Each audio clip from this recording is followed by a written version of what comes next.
Time to move? Skip the hassles of selling during the holiday season and sell your home directly to Opendoor. Request an all-cash offer in minutes, close, and get paid in days. You can even pick your close date so you can move after New Year's. Start your move at Opendoor.com or download the Opendoor app. Opendoor is represented by Opendoor Brokerage Inc., license 02061130 in California, and Opendoor Brokerage LLC in its other markets. Terms and conditions apply. If we convey to kids that they can't handle things without our constant reminders, with our constant warnings, with our constant safety chatter, they believe us. That's the thing. Kids believe what we tell them. They do. They believe the stories we tell. And if the stories we tell are about them not being able to do things, they believe us. Welcome to Season 7 of Flusterclux with Lynn Lyons, where we'll talk about managing anxiety and all the other emotions too. We tackle the serious stuff without being too serious. I'm your co-host, Robin. I'm Lynn's sister-in-law, and I'm here to ask your questions. And I'm Lynn Lyons. I'm an anxiety expert, speaker, mom, and author. I've been a therapist for 35 years. Parenting can be a flusterclux, and I'm here to help you find your way. I'll tell you what to do and what to say.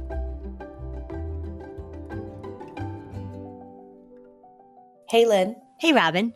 So what are we talking about today? Well, the issue of whether or not, if you're an anxious parent, does that mean your kids are doomed to be anxious too? And I think there's some important differentiations I want to make, because certainly I talk a lot about it being generational. I talk a lot about it being contagious and social and cultural. And I talk about that great research by Golda Ginsburg that says that if you're an anxious parent, you're 6 to 7 times more likely to create an anxious kid. And so parents ask me, oh God, I know I'm anxious, or my parents are anxious and I'm anxious and my husband is a little anxious, or whatever. Does this mean that we're going to have an anxious kid? And so I just want to talk about the things you can do to interrupt that pattern, because really that's what I do for a living. I want to interrupt patterns. So there are absolutely risk factors that if you are anxious, if you don't own it, if you don't do anything about it, if you fall prey to that anxious part of you all the time, and if you convey that in a way that you're not really paying attention to, yes, it is easy to create anxious kids. It is not hard. Nobody does it on purpose. People don't come into me and say, hey, I want to make my kid anxious. Yay, I did it. But there are things that you can do and things you can pay attention to. So if you're an anxious parent listening to this, I don't want you to feel like there's nothing you can do, quite the opposite. And so I want to talk about the things to pay attention to. Yeah, the opposite of there's nothing you can do. Could we go back at the beginning for maybe some newer listeners with just some ground rules with the way you talk about anxiety? First of all, the goal is not to ever not be anxious, because you can't deny an emotion that we're wired for. Correct. Right. Right. So when you say like, okay, you're anxious, when you say that, do you mean you have a level of anxiety that's diagnosable? Do you feel like it's run of the mill? I think people never know where they are on a spectrum of this stuff. So give us that outline and context. Okay. If you are diagnosable, whether you're diagnosed or not, one of the main criteria for that is that it impairs your functioning, which is why, and we talked about this in a podcast a long time ago, this high functioning anxiety is kind of an interesting thing, because if you're high functioning, part of the way you get a diagnosis of having an anxiety disorder is that it impairs your functioning. So way on the end of I'm anxious and it impairs my functioning, it means that you use avoidance to get through the day. You figure out, how can you move through your day while you negotiate with the cult leader called anxiety? So you're avoiding things. You're not going on the highway. You're avoiding bridges. You ruminate a lot about what could go wrong. You feel like you need more and more information. When you're really anxious, the thing that you experience is that you're really never feeling at rest. You're really never feeling like you've got all your ducks in a row. And it's not just that the ducks are a little disorganized. You're worrying all the time that the ducks fell in the sewer and that you're going to have to rescue them. So it's pretty significant. Then we have just normal human being worry, which as parents, we all have worry about our kids. You send your kid off to college, you send your kid off to high school, you send your kid off to daycare, you send your kid off to soccer practice. And we all have that worry, which is our loving parenting instinct that I want my child to be okay. So we all have that worry, and we have worry outside of parenting too.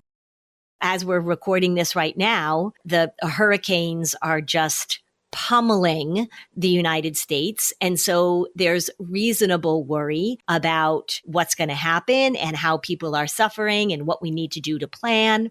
So worrying and thinking and planning are all normal parts of being a human being. The anxiety thing, remember the way that we define it, the way that I define it and other people define it too, is when we promote something that's not life-threatening into a state of it's life-threatening.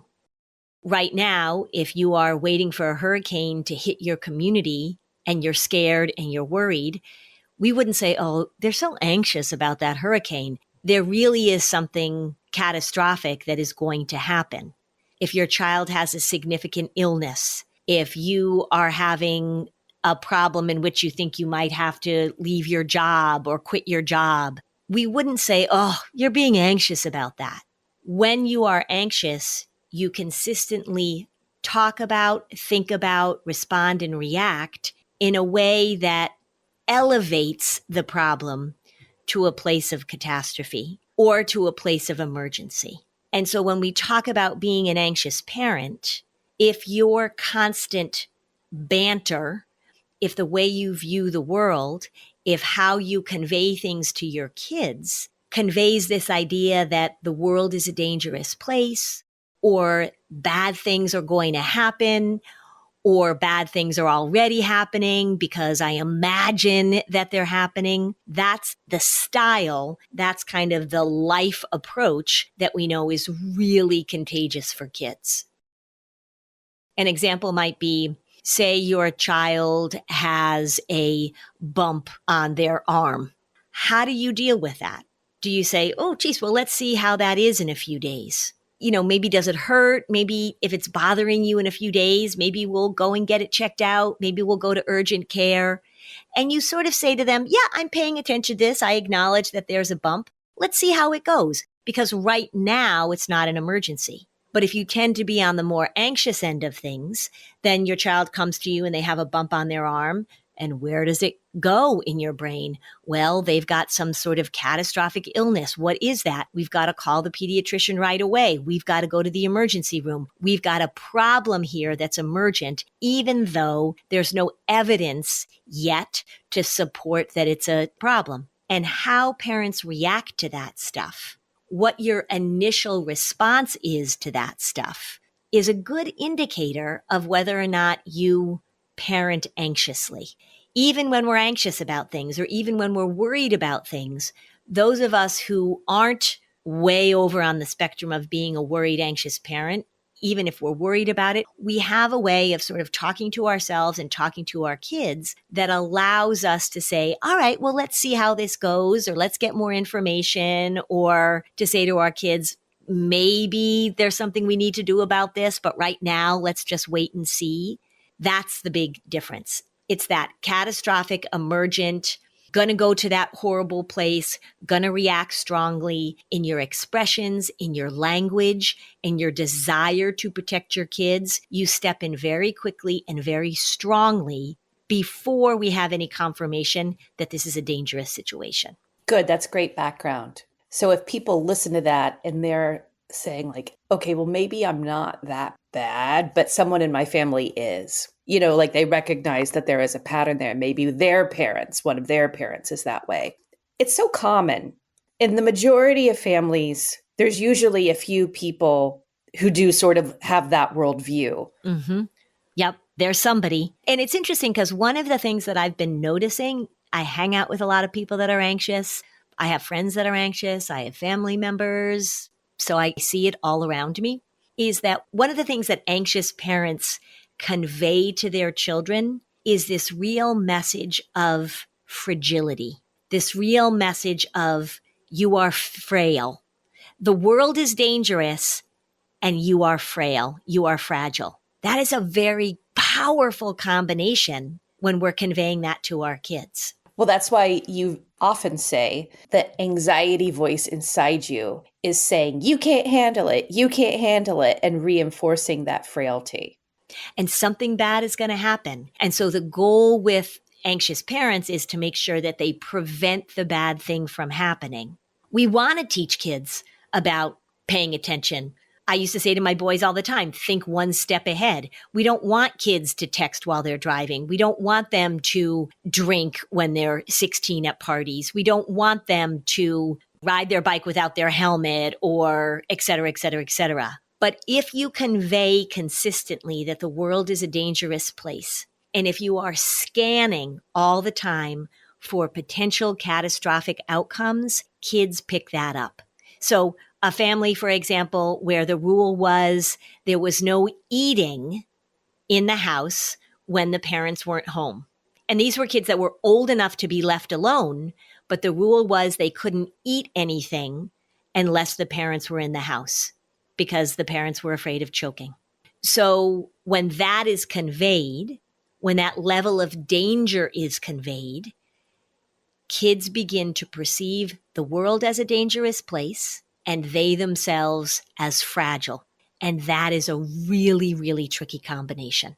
So before we take a break, I want to make a point that I really love about your work as a clinician. If you're listening to this and you know that there's someone in your family or you that's very much operating from that filter that the world is a very dangerous place, and you know that you worry a lot, or you are a parent who says, well, I think my worry is kind of under control. I feel like I have those thoughts, but I interrupt them with something, and it's more run of the mill. What I love is that you focus on skills and strategies that help both parents, because some parents already sort of have some of these preventative skills as just part of the way they've learned them because they've been modeled and they're more developed. Others didn't have these types of skills modeled for them, and those skills are very lacking. And it's like physical training. Some people they come into the world and they're just like, they've got a more muscular frame than others. So others have to work out much harder and eat a lot more protein to get to the same bulk as the next person. Right. So it's relevant to everyone. And I think that that's so important to understand. And the flip side of that is that, say you are somebody who comes into the world with a more muscular frame. What happens when the people around you, the adults around you, convince you that you aren't as strong as you thought you were? That's the conveyance of fragility. You think you're strong. You think you can go up that slide. You think you can venture out into the world. Well, let me tell you why you can't. That's a really powerful message. So we have to pay attention to the fact that kids come into the world with different levels of strength and curiosity and chutzpah and whatever. But we have to be really careful that when they are stepping into the world, when they want to use those muscles, when they want to push those boundaries, when they want to step into things, if we are anxious, if the message we are giving them is, you're not as capable as you think you are, and the world is not as interesting and as exciting and as fun as you think it is, that's what we have to pay attention to. That's the harm that we can do by pulling back our kids that want to push forward. And I do see that a lot, actually. We'll be right back. This message is sponsored by Greenlight. As your kids get older, some things about parenting definitely get easier. My boys know how to cook now, but when they were teenagers and young adults, it was so important for us to have conversations about money. Kids don't really know how to manage money until they're actually in charge of it. And this is why practice and using Greenlight can really help. Greenlight's a debit card and a money app made for families. Parents can send money to their kids and keep an eye on the kids' spending and saving, and while kids and teens build money confidence and lifelong financial literacy skills. The Greenlight app shows kids how to save, invest, and spend wisely thanks to games that teach money skills in a fun and accessible way. Greenlight app also includes the chores feature, where you can set up one-time or recurring chores customized to your family's needs. And you can reward kids with an allowance for a job well done. I just like how much more it holds me accountable to paying my kids for their chores, and they know if they're going to get paid, they're so much more willing to do it. So it's a win-win for our household. It's really about teaching cause and effect, making a connection between doing something and getting the reward, and then thinking about how you want to spend the reward responsibly. It's just great to give these kids opportunities so that they know what their money is going to and they know how it all works. Millions of parents and kids are learning about money on Greenlight. It's the easy, convenient way for parents to raise financially smart kids and families to navigate life together. So sign up for Greenlight today at greenlight.com/fluster. That's greenlight.com/fluster to try Greenlight today. Greenlight.com/fluster. This message is sponsored by Greenlight. As your kids get older, some things about parenting get easier. Like they'll get dressed in the morning for school by themselves, but others don't, like having that conversation about money. And the fact is, kids won't really know how to manage their money until they're actually in charge of it. And that's where Greenlight can help. Greenlight is a debit card and a money app for families. Parents can send money to their kids, keep an eye on kids' spending and saving. Kids and teens build money confidence and lifelong financial literacy skills. With the Greenlight app, kids learn how to save, invest, and spend wisely, thanks to games that teach money skills in a fun, accessible way. The Greenlight app also includes a chores feature where you can set up one-time or recurring chores. You can customize it to your family's needs. I love it. Makes it really easy to pay them for the projects that I give them because, let's face it, we're busy and sometimes we forget, and then they don't want to do the chores the next time. Yeah, and I think that helping kids understand that you can earn money, that you can do things responsibly, and save money. I think one of the great things that we can do with our money financial literacy with kids is teach kids that saving money in order to spend it on something worthwhile is a great practice to have. And this app helps parents and kids do that together. Millions of parents and kids are learning about money on Greenlight, and it's the easy, convenient way for parents to raise financially smart kids and families to navigate this financial life together. So sign up for Greenlight today and get your first month free when you go to greenlight.com/fluster. That's greenlight.com/fluster to try Greenlight for free. Greenlight.com/fluster. Lumen is the world's first handheld metabolic coach. It's a device that measures your metabolism through your breath. And on the app, it lets you know if you're burning fat or carbs and gives you tailored guidance to improve your nutrition, workouts, sleep, and even stress management. All you have to do is breathe into your Lumen first thing in the morning, and you'll know what's going on with your metabolism, whether you're burning mostly fat or carbs. And then Lumen gives you a personalized nutrition plan for that day based on your measurements. Your metabolism is your body's engine, and it's how your body turns the food you eat into the fuel that keeps you going. Because your metabolism is at the center of everything your body does, optimal metabolic health translates into a bunch of benefits, including easier weight management, improved energy levels, better fitness results, and better sleep. With Lumen, you can get real-time helpful recommendations that will improve your metabolic health. It can help you track your cycle. So if you're dealing with the onset of menopause or you want to adjust your recommendations based on your own cycle, you can do it. It helps you keep your energy up and it staves off those cravings. So if you want to stay on track with your health this holiday season, go to lumen.me/fluster to get 15% off your Lumen. That's lumen.me/fluster for 15% off your purchase. Lumen makes a great gift too. Thank you, Lumen, for sponsoring this episode.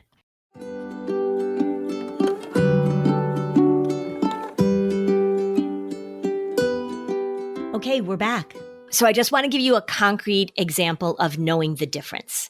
because I got a really great question at the event that I was at last night. So this mom has 2 little kids.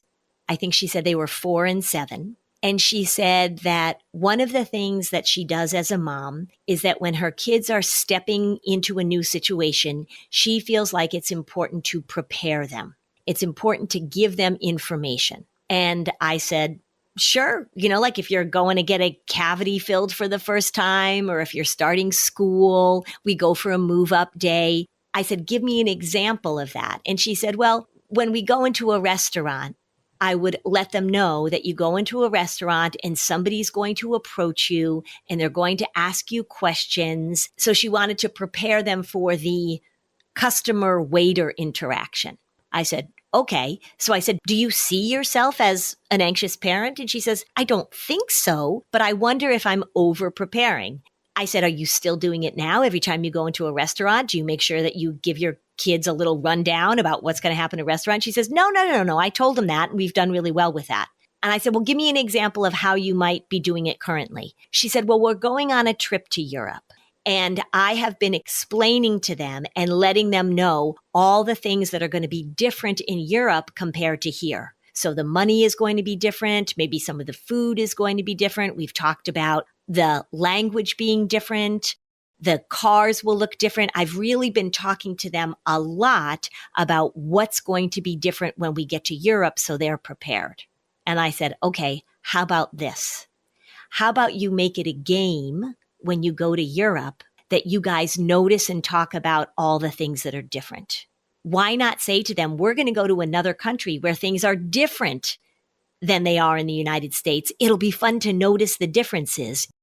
The subtle but important difference is saying, I need to make sure my kids know ahead of time all of the potential changes, all of the things that might be uncomfortable for them, all of the things they might not understand. It is my job as a parent to make sure they are prepared with details. So we actually did this episode. I was on a plane and I'm a travel advisor. I travel all the time. So I talk about anxiety and trips a lot, actually, with my clients. And there was this parent sitting in front of me with like a 4-year-old, and the mother was narrating the entire airplane experience. Yes, I remember, because I remember saying that if I were sitting behind that mother, I probably would have like thrown myself out the emergency exit. Right, because it showed in real time who this was really serving. And this is the thing that's tricky. This mom had such a sweet nature. This mom seemed so loving and gentle. And in many ways, people would say, what a lovely mom doing such a great job. And I'm sure there are many things that this mom is just rocking it. But this concept that your kids need to be prepared for everything is your own issue with managing uncertainty. Yeah. And thinking that that's what our kids need too. Which they don't. Right. Well, if we talk about this skill of being able to tolerate uncertainty as a real preventative skill, if we're talking about building resilience, if we're talking about building flexibility, it's the ability to tolerate uncertainty.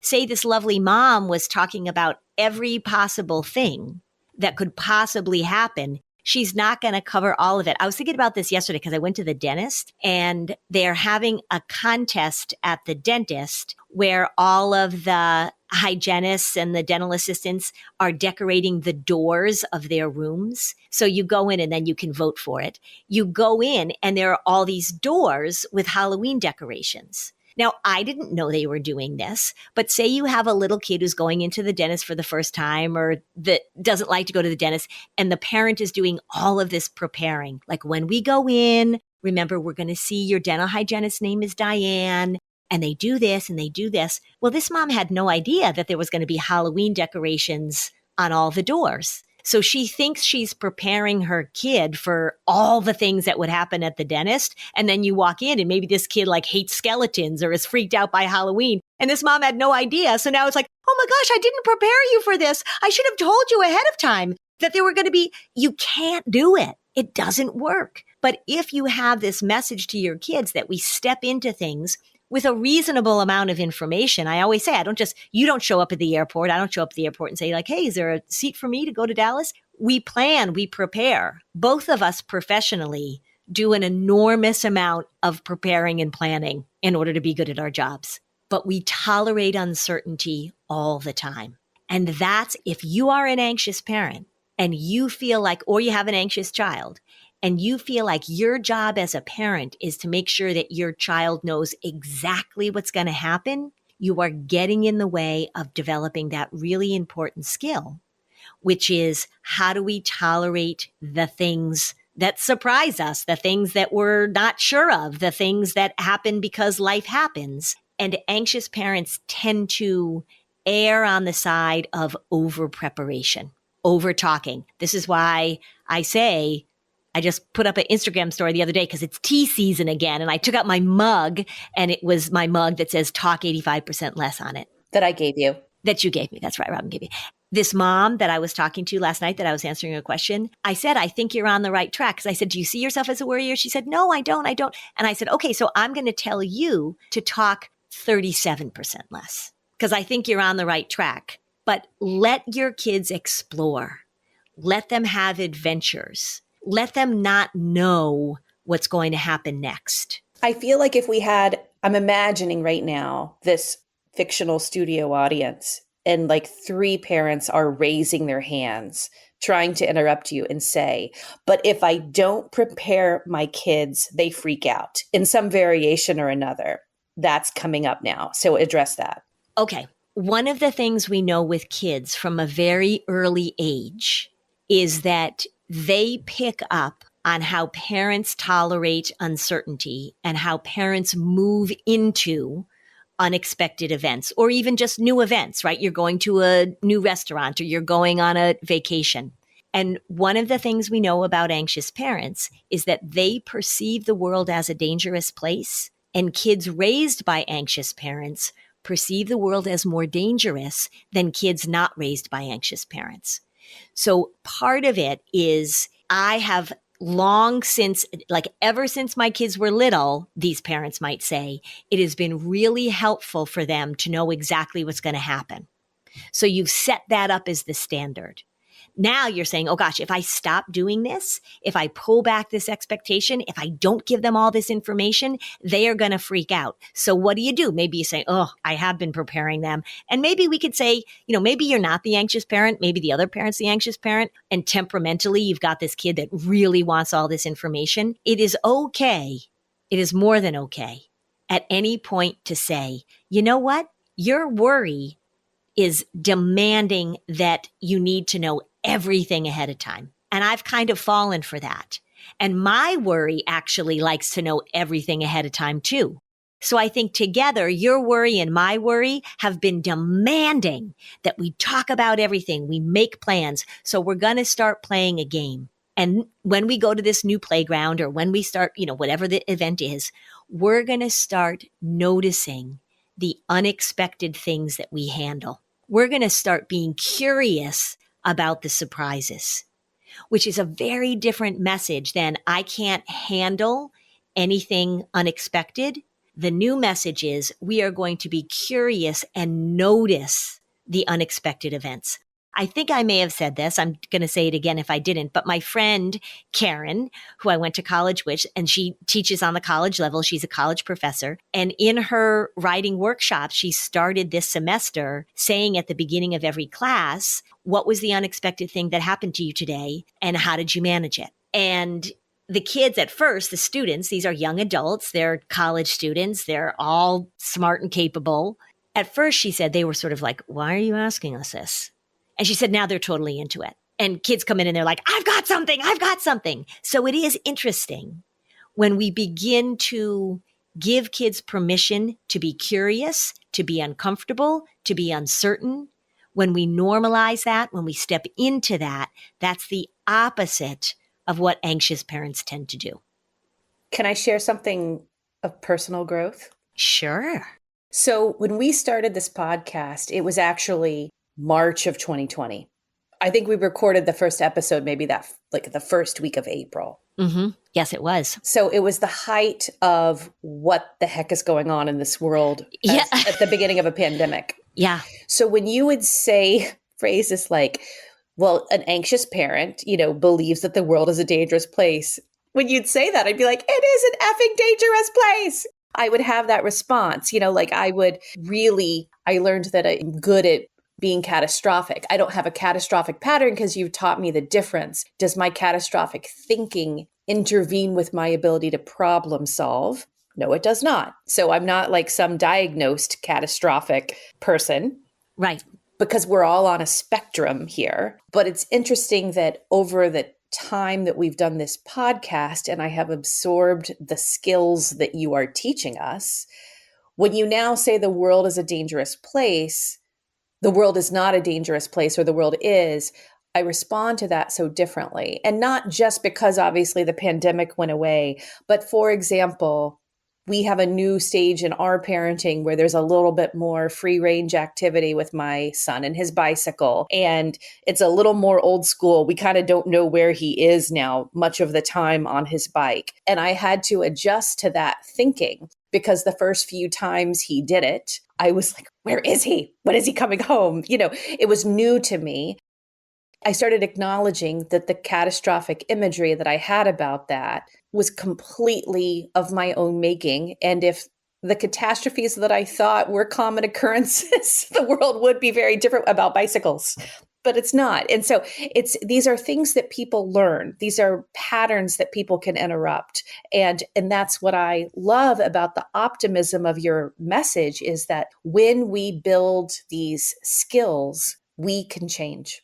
Yeah. And the thing about it, so I'm glad to hear that. I'm glad to hear that he's off on his bike. And I think that what you're saying also is true, is that we do have these catastrophic thoughts. The difference between you and somebody who lives their life catastrophically is that you have the catastrophic thought and then you don't put that part of you completely in charge so that you're saying, you can't go do this thing because I had this catastrophic thought. It's unpleasant to have catastrophic thoughts. And we have to manage those. And when we consistently convey to our kids the content, the nature of our catastrophic thoughts, it scares them, it shuts them down. When we are talking about the world being a dangerous place, I am not naively saying that bad things never happen. And right now we live in a world where there are a lot of dangerous places in the world, and there's a big hurricane coming and that's going to be really dangerous. And the hurricane that just came was really dangerous and devastated communities and people died, et cetera, et cetera. I'm talking about your day-to-day interactions with your children when they are stepping outside of the envelope of your immediate control. So when we talk about developing autonomy, when we talk about developing reasonable risk-taking, when we talk about going off on your bicycle, those things are so important for kids to be able to do independent of our catastrophic projections. Why? Because it's how they figure out how to problem solve. It is so important for their social connection. If people say to me, well, I want my child to have good self-esteem. Self-esteem doesn't just show up because your parents think you're fabulous. It's nice when your parents think you're fabulous, but self-esteem shows up because you went out into the world and you did things and you worked in the world. You solved a problem. You built a tree house. You found your way to the friend's house. If we convey to kids that they can't handle things without our constant reminders, with our constant warnings, with our constant safety chatter, they believe us. That's the thing. Kids believe what we tell them. They do. They believe the stories we tell. And if the stories we tell are about them not being able to do things, they believe us. I am seeing this fragility, this fear, this restraint moving up from little kids all the way up into young adulthood. And if you are an anxious parent that conveys that, they are believing you. That's what I want you to understand. So, Lynn, this is a really good time to remind our listeners and to tell our listeners who've never heard this before. Anxiety is a family problem, but a family solution. Tell us about some of these solutions. Okay. So I'm going to say things that people have heard me say before, but I'm going to put them in a nice list. Here's your reminder. Robin always tells me, everybody, that people need to hear things more than once because I hear myself saying them all the time. I get tired of me hearing them. Okay. So number one, you've got to own your own patterns. You've got to just acknowledge it's okay. This is not about shame and blame. This is just about recognizing how common these patterns are, and you have to own them. You have to stop yeah-butting. Yeah, but. Whenever an anxious person starts yeah-butting me, I know that they're saying, but I really want to keep doing my pattern. I really want to keep doing my pattern. So you've got to own your pattern.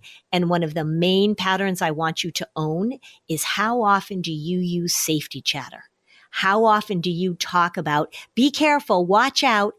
If you don't recognize this in yourself, elicit some help from somebody who will call you out on it. It might be your kid. If you've got a 14-year-old, they will help you out. They don't even have to be 14. I just have to share one of my favorite examples of this in action. Okay. My son and I are traveling, about to meet another friend and her daughter and go on a trip together. My son starts getting sick. He wakes up. He's got a little bit of a fever, all of that. And I'm like, how are we all going to share a room with a friend? My friend's daughter is immunocompromised. So this is not a good thing.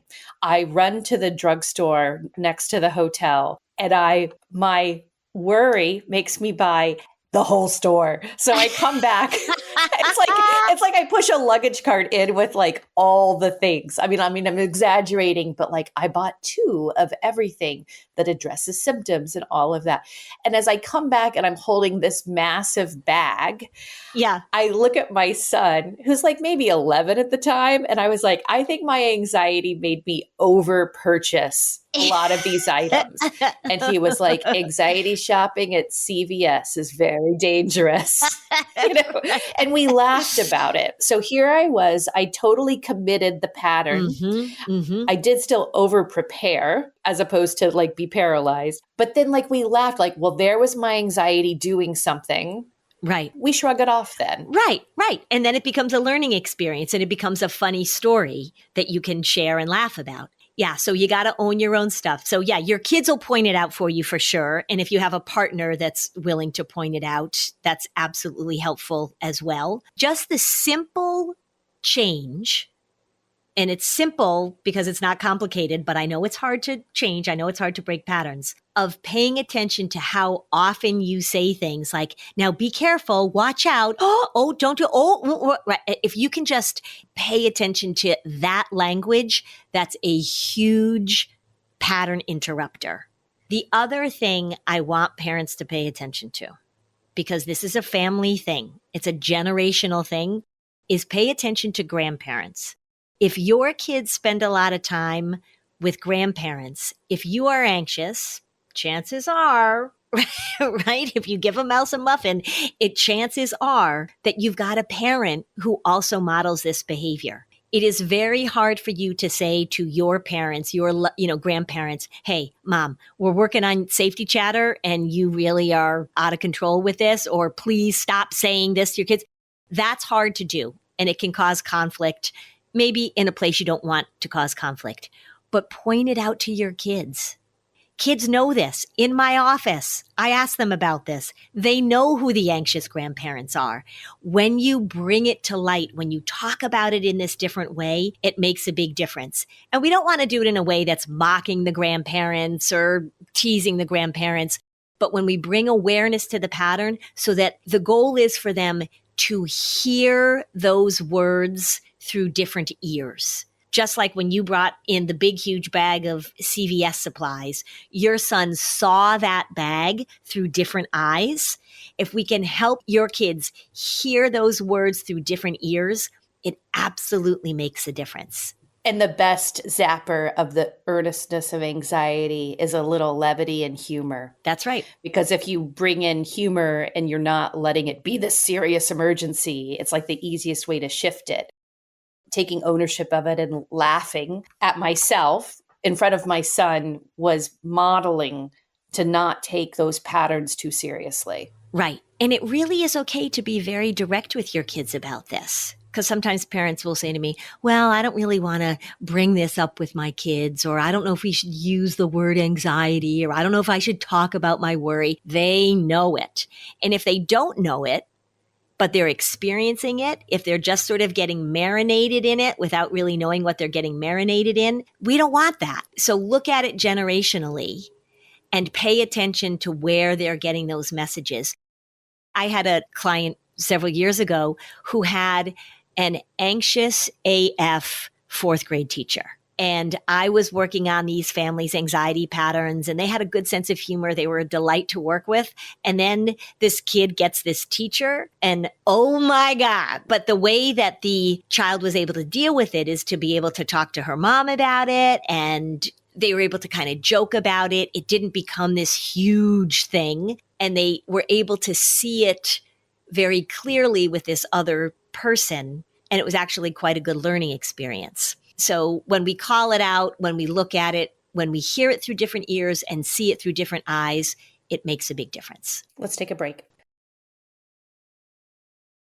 This show is sponsored by Liquid IV. Lynn, I know you're not a fan of the holiday season.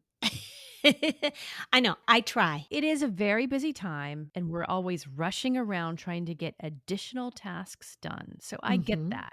But you know what we both love? Liquid IV. We do. Whether you forget to take a sip of water during the office holiday party, or you start feeling parched after a long day of travel or hosting, Or shopping. keep Liquid IV on hand to stay hydrated through the holidays. I take it to work out, but I'm just drinking it all day long. I have said this before, everybody. I don't really like to drink water. I love drinking Liquid IV. I am getting so much more hydration because it's sitting in my refrigerator waiting for me. I like the sugar-free lemon lime Liquid IV. I also love Yes. the peach sugar-free. It does taste fabulous. 1 stick and 16 ounces of water hydrates better than water alone. It's powered by LIV Hydroscience, an optimized ratio of electrolytes, essential vitamins, and clinically tested nutrients that turn ordinary water into extraordinary hydration.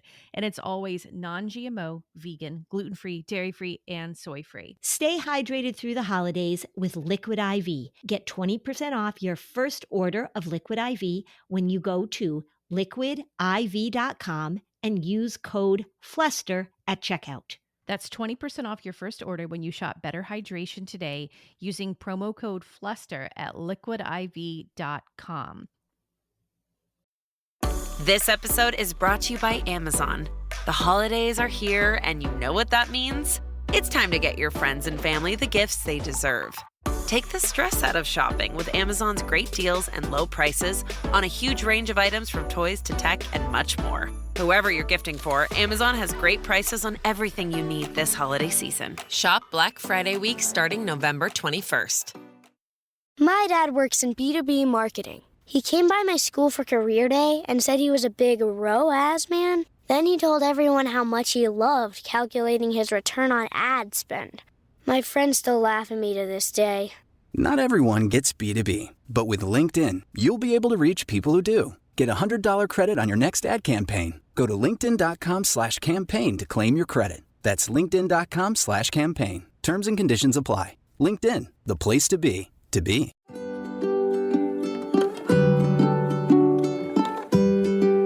Okay, so now back to the show. So we started this episode with this concept, if I'm anxious, are my kids doomed? And what I'm hoping people hear from what you're saying is that we will always have these anxious thoughts, always. Those never go away. But the goal is to work on different responses that change our language, change our actions. Modeling that you're working on something that you're owning is the best gift you can give your kids. That's right. Modeling is incredibly powerful. It's so important, which again, can I just say this again? Because I'll tell you, it makes me nuts when mental health people don't include parents in the treatment. Right. I probably got 5 emails this week from people saying, can you recommend somebody for my 8-year-old kid? And I just want to email back, no, but I can recommend somebody for you to help your 8-year-old kid. It's so, so important. Modeling is really, really important. And here's the thing. If you're listening to this and you're asking the question, I'm anxious, is my kid doomed? You're probably like already in the process of acknowledging this, because you're saying to yourself, gosh, I know I have these patterns. I don't want to pass them down to my kids. The other pattern, as I think about this too, Robin, is that really pay attention to how, if you tend to be anxious, and this is really a generational thing, so look at your parents, look at your family history, how you deal with physical symptoms. It reminds me of, you getting the CVS bag. But one of the real tells for me, for an anxious family that is really stuck in these patterns, is how they deal with injury and illness. And I'm not talking about catastrophic illness. I'm talking about the bumps and bruises, the colds, the tummy bugs, the things that happen to kids, the things that happen to our bodies on a regular basis. How families deal with those is really indicative of whether or not they are conveying those two things, that this is dangerous and that you're fragile. So pay attention to that. And when I talk to pediatricians, when I talk to family practitioners, they absolutely know the families that are anxious because they're on the front lines of receiving the phone calls. So we know that anxiety has a lot of somatic symptoms to it, a lot of tummy aches, a lot of different aches and pains, headaches, etc. But just for those normal run-of-the-mill injuries and illnesses, pay attention to how you respond to it. It's a really good little window into what you convey to your kids about their bodies, about their health, and about being out in the world, for sure. Are you looking at me as someone who is holding a very big CVS bag? You mean in general? Do I think you walk around with a big CVS bag? I don't, I promise. I know you don't. I know you don't. Look, and I've said, my husband was raised by one of these people. And when I met him, I've said this, right? He called the little bumps on your tongue that you get when you bite your tongue or you eat a potato chip and it cuts your tongue. He called those herniated taste buds. And the way that with our kids, the way that he responded and reacted sometimes to their illnesses or their injuries was very indicative of how he was raised. He's come a long way. But what's interesting, and this is the last point I'll make too, is that oftentimes if you've got a parent who is the opposite of this, they stake out their territory. So the parents get farther and farther apart. If one parent tends to be very concerned about illness and injury, the other parent will tend to kind of poo-poo things and say, oh, come on, it's not that bad. And I did find myself doing that because I didn't want to convey to my kids when they were injured. I didn't want to be like, oh God, blah, blah. And sometimes it was, I went a little too far the other way. Like, you're fine, you're fine, you're fine. Oop, you did have a broken arm. We just have to be careful about that dynamic that shows up a lot in families. If you're the non-anxious parent needs to have influence, needs to have a voice, needs to be valued. The anxious parent tends to dismiss them a lot. You don't know what you're talking about. You're careless. You don't care about our kids. You put our kids in danger. And they get farther and farther apart because they're trying to prove to each other that their position is the correct position. So if you're a non-anxious parent listening to this, or if you're the anxious parent and you have a partner who's not anxious, you will benefit from listening to their perspective and seeing how they model things differently than you. I want to do a shameless plug for your book right now, because I personally don't think that my husband and I, who is your brother, we would not be navigating this part of parenting teenagers, especially, as well if we hadn't learned about. So your book basically covers the 7 most common anxiety patterns, and everyone has a few of them, and they can be different. And it just really changes things when you're aware of the patterns that you have and the patterns that your partner has. And then you're talking about these things in a constructive way. Because again, this is why I'm just sensitive. You're like, if there's the anxious parent and the non-anxious parent, actually, that's not really true. Everyone has anxiety patterns, but they could look really different. And that's where I feel like it's easier to talk through those things if we acknowledge, well, you might not have the anxiety that I do about our kids being sick, but man, are you rigid about this? Yes, very good point. I think that's so important. So it's called the Anxiety Audit, and it's a great layperson's read that's very funny, just like you. Oh, thank you. And I read it. I read the Audible book, although I don't think I was funny reading the Audible book. I haven't listened to me reading the Audible book. It was very exhausting reading an Audible book. I'd do it again, but man, it's more tiring than you think. That's something I've not done. Yeah. Also, I think if you're plugging somebody else's stuff, that's not shameless. I think it's shameless if you're plugging your own stuff. But thank you for saying it was a shameless plug. To me, it felt like a very loving, supportive plug. Have you watched Nobody Wants This yet? I'm the one who told you to watch it. Okay. Well, it was a very good recommendation. So everybody should watch it. Like, it was so delightful. I got sucked in right away. Some just really brilliant writing and great characters. Yeah. I'm curious to see where it goes in the second season. It's so good. Do you think there's going to be a second season? There has to be. Yeah. Well, the morning show is coming out with a new season. Another one of my favorites. Yeah, that was really good too. Okay. And also, I am about to finish it. I haven't finished it yet, but I just listened to this podcast called Ghost Story, which was so good. So it was on Apple Podcasts, and they're doing this promotional thing so you can listen to it ad free. But who cares? You just pump through the ads anyway. But it was so, so good. So it's called... Our listeners don't do that, but some other people might. It was so good. It's so fun for like this Halloween season. It was creepy, and they're British. So the way they talk about things just sounds a little less creepy, but kind of cool. It was so, so good. Yeah. It's one of those podcasts where I'm just like, I can't wait till I drive to the grocery store so I can listen to it in the car. So, so good.